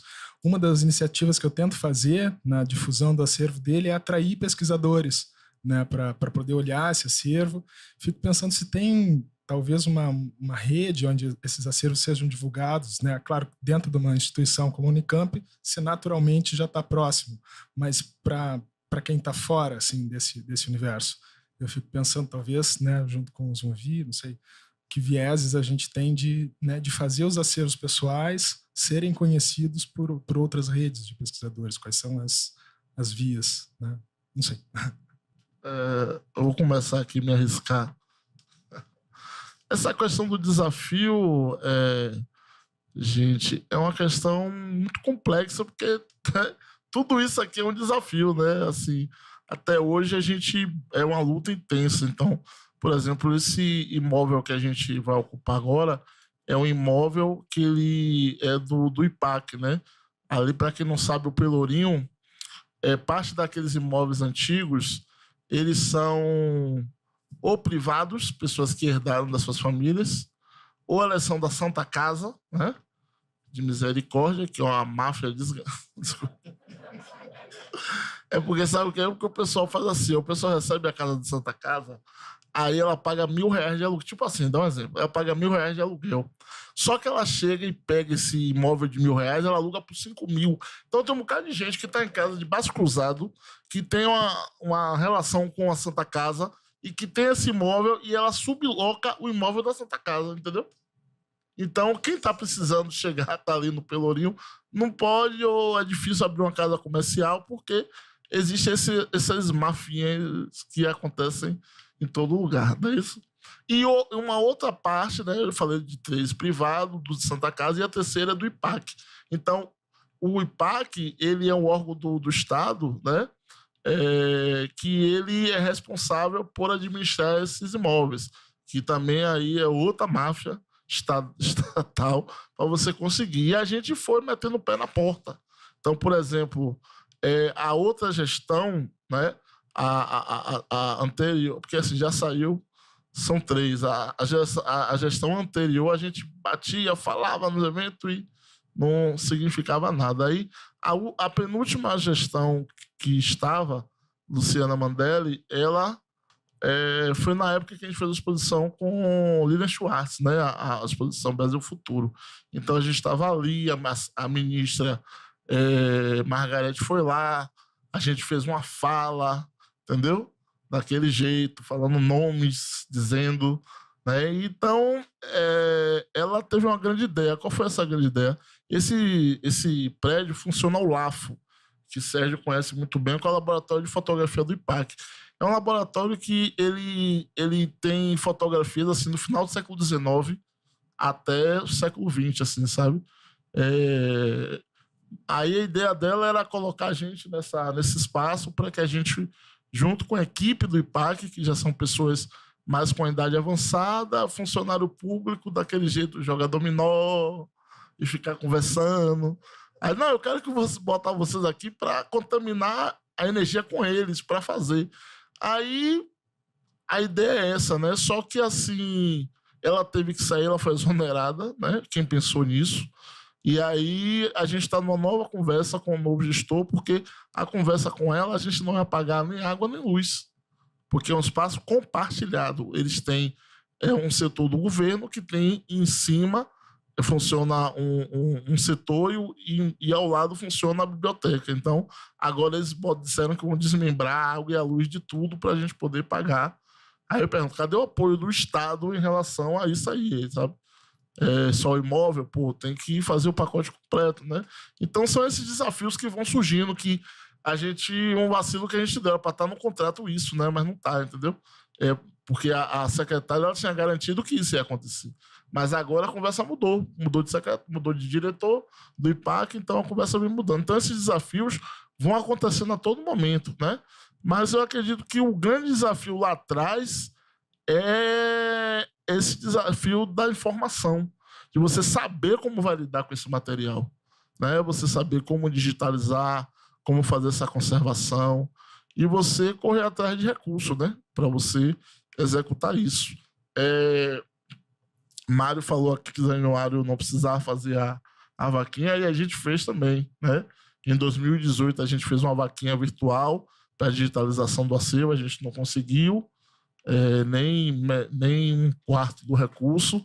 Em 2021, a gente fez uma outra vaquinha, a gente estava em um outro momento, e a gente conseguiu uma parte do recurso que foi, na época, para abrir a galeria, né? Aquela primeira galeria que a gente teve foi um espaço emprestado de um outro artista que a gente usava uma parede, ele usava outra parede. E aí foi no final da pandemia, né? Ele mora na Europa e ele falou, vocês vão ficar aqui e tal. Aí ficamos 2 anos lá, nessa galeria. É um espaço emprestado. A gente fez essa vaquinha para poder imprimir, fazer tudo certinho, comprar móveis, computador, e a gente trabalhar. Então, assim, o tempo todo essas demandas, entendeu? Que vão acontecendo e aí a gente tem que ir ultrapassando. Agora, a gente tem um financiamento da Open, aí a gente não sabe o que vai acontecer daqui para frente. A gente já tem um projeto que a gente colocou na Lei Rouanet, né? E a gente já tem número de Pronac, inclusive quem tiver aí, viu? Uma grande empresa que quiser financiar os ouvintes, a gente já tem número de Pronac, é só pegar o número e... Tá entendendo? Então a coisa vai acontecendo assim, sabe? E aí a gente vai batendo nas portas, né? A gente vai conversando com o Instituto Moreira Salles, falando das nossas questões, né? Que existe uma perspectiva de convênio, né, Sérgio? Existe uma perspectiva, mas não tem nada. A gente chega, conversa. Ô, João, ô, Marcelo, a gente está passando por problemas. Precisamos da ajuda de vocês, né? A gente agora conseguiu aprovar, a gente conseguiu fazer chegar ao consenso de uma exposição, né? Que a gente vai fazer ano que vem no Moreira Salles, assim como o fotógrafo, esqueci agora o nome os outros fotógrafos fizeram, né? Então, assim, essas relações vão se estreitando, né? Assim, porque a gente quer expor, mas a gente quer expor em condições legais, né? Não é assim, sabe? Então, é uma negociação que dura 6 meses, 1 ano, 2 anos para acontecer, sabe? Porque é questão de disputa de recurso mesmo, né? A gente sabe que o recurso vai para quem disputa mais ou quem está mais ali no cenário, né? O fato de a gente estar aqui é algo positivo, é algo bacana, né? Porque vai permanecendo. Pô, a gente teve na Bienal de São Paulo agora, né? Expomos, não sei quem, as pessoas que visitaram a Bienal, aquela exposição, quando você subia a escada rolante, você dava de frente, cheio de fotos preto e branco, era nossa, né? Foi um sucesso, as pessoas parabenizaram, a gente ganhou o prêmio até da Bienal, falou assim, pô, vocês fizeram um trabalho incrível, assim, até o Hélio Menezes, o curador, ele falou, rapaz, eu nunca recebi tanto elogios de uma exposição por ter feito o trabalho de vocês, entendeu? Então, é assim que a gente vai construindo esses desafios, sabe? Como eu estou colocando, a gente nunca fez uma exposição sozinho, né? Independente do Zumbi. Essa vai ser a primeira exposição, que a gente sempre participa de exposições coletivas, né? Vou fazer uma exposição na Pinacoteca, preciso de 5 obras. Vou fazer uma exposição em tal lugar, entendeu? E a gente, então, essa exposição vai ser a maior exposição da vida da gente, né? Vai mover todo céus e terras do acervo. Nesse momento. É um pouco isso aí. Se eu puder depois completar, eu passo a palavra para Mário e para Sérgio. Bom, eu acho que talvez aqui o que tem que ser colocado é o seguinte: do ponto de vista do Instituto Moreira Salles, é claramente a possibilidade, né, daquilo que a gente falava de recursos, né? Sejam recursos de um país que tem recursos, etc. Eu acho que você precisa, quer dizer, de recursos, continuidade, e você precisa resolver isso no âmbito privado e no âmbito público, né? Então, eu acho que tem que ter compromisso com as questões, isso tem que ser dado também, né, em qualquer circunstância, quer dizer, você precisa ter um programa que transcenda, né, um governo específico, a gente sabe que tem que discutir a cada governo, né, com as questões, mas é um projeto que pede continuidade, e no âmbito privado, particularmente no caso do Instituto, é uma decisão que vem dentro da nossa estrutura, né, do país, onde você tem a possibilidade, obviamente, uma possibilidade de recursos privados acumulados, de estabelecer um projeto que é um projeto, né, com recursos privados e que tem uma missão pública, mas ele está baseado, no caso específico do Instituto, né, na constituição de um fundo, na verdade, que é um fundo que sustenta as atividades do Instituto.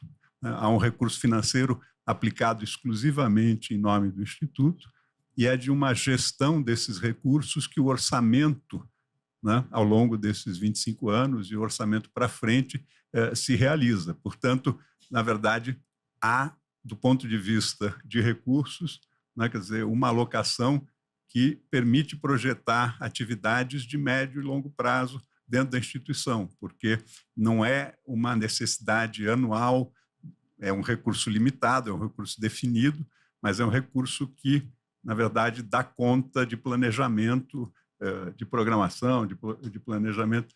E eu menciono isso para dizer que eu acredito que a gente tem lei de incentivo, né, no âmbito privado, mas a constituição, na verdade, de fundos, na verdade, que possam ser destinados a atividades culturais, quer dizer, e fundos que, na verdade, representem uma gestão de recursos que transcenda a decisão política que pode acontecer a qualquer circunstância, por razões não só de mudança de gestores, mas por razões circunstanciais, mas os acervos desses projetos pedem financiamento continuado de longo prazo, né? Você tem questões básicas, né, que é como é que você mantém o ar-condicionado, a energia funcionando. Então, assim, em última instância, qualquer projeto desse precisaria ter uma gestão desses recursos continuados que fosse uma gestão apartada, assim, se você pudesse ter um fundo para gerir, né, o custeio básico do projeto, né, seria muito bom, porque o custeio estaria garantido, né? Quer dizer, agora, além do custeio básico, você tem programação, você tem projetos, você tem novas aquisições. Ok, isso aí são outros recursos, mas o que acontece muitas vezes é que você fica com uma condição de manutenção, né, que vai do zero a um momento em que você tem muito recurso. Só que essa irregularidade, na verdade, ela muitas vezes mata o projeto no começo, né, porque você tem um momento de implantação, né, só que, de repente, você tem uma mudança, né, de políticas ou de circunstâncias que fazem. Então, assim, só para dizer um pouco, do ponto de vista do Instituto, é baseado nessa condição que está dada para a instituição cultural, que teve lá uma decisão, né, quer dizer, associada às decisões, enfim, do conselho da instituição, e funciona assim. Do ponto de vista dos desafios principais, eu diria que o desafio principal para o Instituto é manter a sua capacidade de trabalhar um pouco nessa perspectiva que vai da ampliação de acervos, mas também da salvaguarda, no sentido que a gente responde muito também a condições, né, de conversas, etc.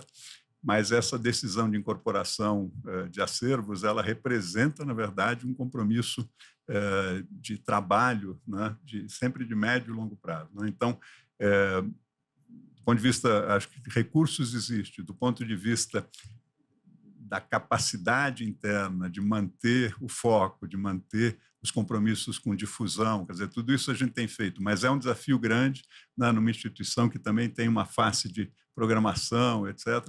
Então, eu diria que assim, esse balanço entre você já ter construído um certo compromisso, né, concreto, as demandas existentes e balancear, né, uma questão que implica em crescimento de pessoal, de atividades, etc., de especialização, talvez, eu acho que o fio da navalha no sentido de, né, manter a continuidade de uma contribuição cultural que é significativa, mas é isso. Eu acho que, claramente, o desafio geral que a gente está discutindo aqui é um desafio coletivo, não é um desafio de...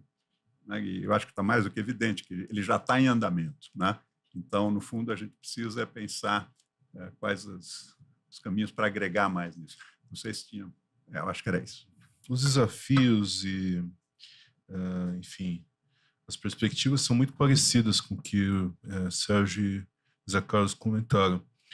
Falando do âmbito de uma instituição pública, numa universidade pública, a primeira coisa a se discutir, de fato, é a questão de recursos, né? Quer dizer, a escassez de recursos, a separação desses recursos e a manutenção deles, né? Mas antes de todos eles, por incrível que pareça, mesmo numa instituição como a Unicamp, como uma universidade pública, um dos primeiros desafios é justamente convencer colegas, convencer outros pesquisadores, outros setores da universidade da importância da preservação. Vou contar uma história que aconteceu há alguns anos e que vai parecer, pelo menos até hoje, para mim parece surreal, mas de fato. A Unicamp ela tem mais ou menos uns seis grandes arquivos específicos, né?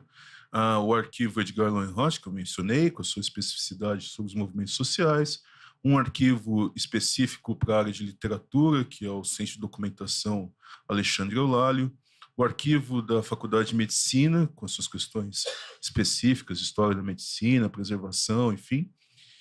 O próprio arquivo da Unicamp, o arquivo institucional, o CIARC, o Centro de Memória da Unicamp, que diz respeito à preservação de documentação da história de Campinas, da região metropolitana de Campinas, né? Enfim, acho que eu estou esquecendo mais um ou dois, mas a coleção da Biblioteca de Obras Raras, enfim. E a uma certa altura, os dirigentes da universidade, os candidatos a dirigir a universidade, convidam todos os diretores, vice-diretores desses arquivos para conversar, né? E é claro que todo mundo que foi a essa reunião estava esperando o quê? Vamos falar sobre concurso público, vamos falar sobre fomento para esses arquivos, como aumentar o número de profissionais, etc., né? Que a gente está... E não. a conversa foi mais ou menos assim, bom, todo mundo levou suas demandas, né? Quantos funcionários estão faltando, quanto que a gente precisa para manutenção do dia a dia. Tenho certeza que agora eu compartilho com vocês um problema comum, como fazer a manutenção do ar-condicionado, aquela coisa toda, né? E a conversa com os dirigentes foi, bom, mas tá bom, tudo bem, legal, entendi que vocês têm problemas, mas eu tenho uma solução, né? E se a gente otimizasse a relação entre vocês? O que você quer dizer exatamente com isso, candidato a reitor? Todos vocês são arquivos, não são? Somos. Então, estou entendendo que se a gente colocasse todos vocês num mesmo espaço, tipo um galpão, né? Cada um ali com o seu setor, e pudesse compartilhar o mesmo número de um funcionário que trabalhasse em cada um desses arquivos no mesmo espaço. Não sei se tem algum engenheiro aqui, mas cabeça de engenheiro, no caso de engenheiro agrônomo. E todo mundo ficou olhando e falou, professor, então, imagina, o acervo do Monteiro Lobato, do Paulo Duarte, conversando com o acervo cadavérico da Faculdade de Medicina, que vai também trabalhar com o acervo, sei lá, do Edgar Lohenroth, com tijolo, com a documentação, o arquivo, entre aspas, morto de funcionários. Não faz sentido isso, né? Mas, naquela conversa, para aquele dirigente, fazia total sentido o que ele chamava de otimização de recursos, de processos, que seria colocar todo mundo numa sala e compartilhar um funcionário para trabalhar. E é claro que não foi assim que a comanda tocou, a gente conseguiu barrar isso. Mas, então, no primeiro momento, o convencimento de setores da universidade, setores dirigentes da universidade, sobre a importância da preservação, né? E isso é um dia a dia, enfim, que por vezes pode acontecer.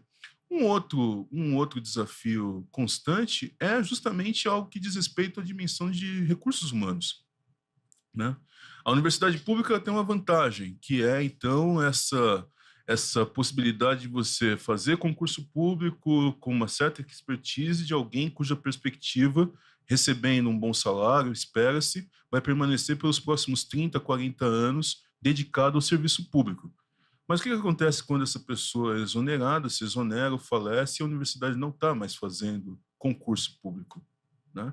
Então, hoje, um drama compartilhado com todos os outros acervos e outras áreas da universidade, no que diz respeito aos servidores administrativos, é uma batalha pela contratação. Quer dizer, o AEL ele tem 22 funcionárias públicas, majoritariamente é um arquivo formado por funcionárias públicas, por mulheres, né? São 20 funcionárias e 2 funcionários servidores públicos. Mas é um quadro altamente capacitado, com uma grande expertise nas diferentes áreas que o AEL precisa, né? Da higienização dos acervos, à digitalização, à produção do catálogo, a questões técnicas administrativas, mas é um quadro de funcionários que tem uma perspectiva de daqui 5, 10 anos, 15 anos ou menos até, começar a se aposentar, com direito à aposentadoria, né? E num cenário que a universidade não faz concursos, né? Os concursos são cada vez mais raros, mais escassos, ou os concursos não são exatamente concursos num número alto de funcionários. Se contrata 1, 2 por vezes, né? Agora, a gente acabou de ter um concurso público que a gente conseguiu contratar mais 2 funcionários para reposição daquilo que já estava faltando, quer dizer, alguém especializado na área de digitalização de acervo e uma outra pessoa para a área de higienização, enfim. E compartilho com os dois a busca, que é praticamente briga de foice em sala fechada e escura, que é a busca por dinheiro, por fomento, quer dizer, né? Então, eu sou um sociólogo, você é um historiador, né? Eu não sou especialista em escrever editais e captação, etc., mas nos últimos anos tem sido, quer dizer, Unesco Memória do Mundo, PROAC, FINEP, Iberarquivos, enfim. Isso tem sido fora o diálogo com essas instituições do terceiro setor, que, enfim, tem uma outra linguagem que você tem que aprender. Na verdade, o subtexto é como é que eu vou arrancar dinheiro de vocês, basicamente, né? E aí, só que isso é um cotidiano. Isso é um cotidiano da direção do arquivo também. E não é simples, não é fácil, né? Essas coisas acontecem por uma simples indicação de alguém, né? Então, por exemplo, Sérgio Burgi, que é um cara que todo mundo conhece, gerações de conservação. Então, aí o financiamento só vai acontecer mediante a sinalização dele, entendeu? Então, estou dando um exemplo, né? Então, assim, a gente fica refém também de tudo isso. Se você não for muito bem com o Sérgio, você tá cortado. É bom manter uma boa relação com o Sérgio. Sérgio, meu amigo. Sérgio, a gente gosta de você.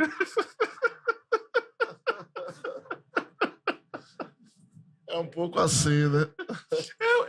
É um pouco isso. Olha, vou fazer um comentário. Isso é mera circunstância da continuidade, né, da atividade. Então, no tempo, né, por estar tanto tempo no mesmo local, na mesma atividade, você acaba... Não, mas não tem esse, de fato... Não... No fundo, eu acho que, mas isso que você fala é verdade, eu acho que essa construção de convencimento, mas ela passa também, né, pelas construções de relacionamentos, porque tudo isso é um processo continuado, acho que, né, para todos nós, e, no fundo, isso vai, quer dizer, é claro que os editais, os processos, eles são processos qualificados de julgamento, etc., mas tem outras questões, né, que vão, às vezes, por decisões, né, que são de outra ordem, nesses relacionamentos institucionais e tal. Enfim, a gente está brincando aqui, mas no limite a gente precisa se apoiar, quer dizer, a preservação de acervos é algo extremamente caro, extremamente técnico, né? E a coisa... ela escala quando a gente está falando de acervos fotográficos, sem dúvida alguma. Então, a colaboração entre instituições, e mesmo para compartilhar esse tipo de indicação mesmo, ou para compartilhar a confecção de uma propositura para um edital nacional, internacional, muitas vezes a gente se aciona, porque senão né, não é exatamente a nossa formação, né? Corre esse risco, né? Porque, por exemplo, existem, como vocês sabem, dezenas de acervos no Brasil, centenas, desculpe, e na Bahia mesmo, vez por outra, algumas pessoas procuram a gente, assim. Mas as pessoas... como a gente é historiador e sociólogo, ele é um fotógrafo, Ele não tem expertise de escrever projeto, sabe? Ele não tem essa expertise da produção cultural. Então, ele não sabe onde é que vai. Ele vai... Pô, tem um edital ali, escreva o projeto, mas vai para onde? Qual que é um objetivo, qual é uma justificativa, entendeu? Então, para além dessa parte técnica da gente de conservação, né, eu, antes da produtora chegar, eu tinha que fazer isso, me desdobrar, aprendi a escrever projeto com meus amigos do cinema, né? A gente eu estudei na UFRB, então eu fazia história, tinha a galera do cinema, da museologia, a galera do cinema tinha uma matéria específica de escrever projeto de produção cultural. Então eu perguntei à minha amiga, pô, como é que eu faço para escrever um projeto, não sei o quê? Ela foi explicando, o governo, ele tem editais e tal, toma essa pasta aqui e aprenda. Aí ela me deu uma pasta com um cara de projeto para eu vendo e eu pensei que ela ia me botar do lado, ela ia escrever o projeto para mim. Eu falei assim, meu irmão, eu não tenho tempo disso, não. Aqui eu tenho uma pasta aqui no pendrive, uma série de projetos. Aprenda. Na marra, você tem que aprender. Aí escrever um, deu pau, você vê outro, deu pau, aí daqui, dali. Aí eu fui para cima do meu orientador. Eu vou dizer, por favor, me ajude. Aí eu fui para casa dele, a gente escreveu junto e tal. E aí ganhamos 2 editais juntos, assim. E na época, ali foi o grande... Assim, você pensa assim, eu posso, sabe? Eu sou professor, aprendi a dar aula, mas eu posso também fazer isso, executar essa função. Então, essa força que você aprende com o tempo, essa negociação, isso você vai aprendendo no processo mesmo, né? E às vezes você se torna grande guardião de fracassos, digamos assim, de projeto. Quer dizer, é isso, você propõe e dá pau, né?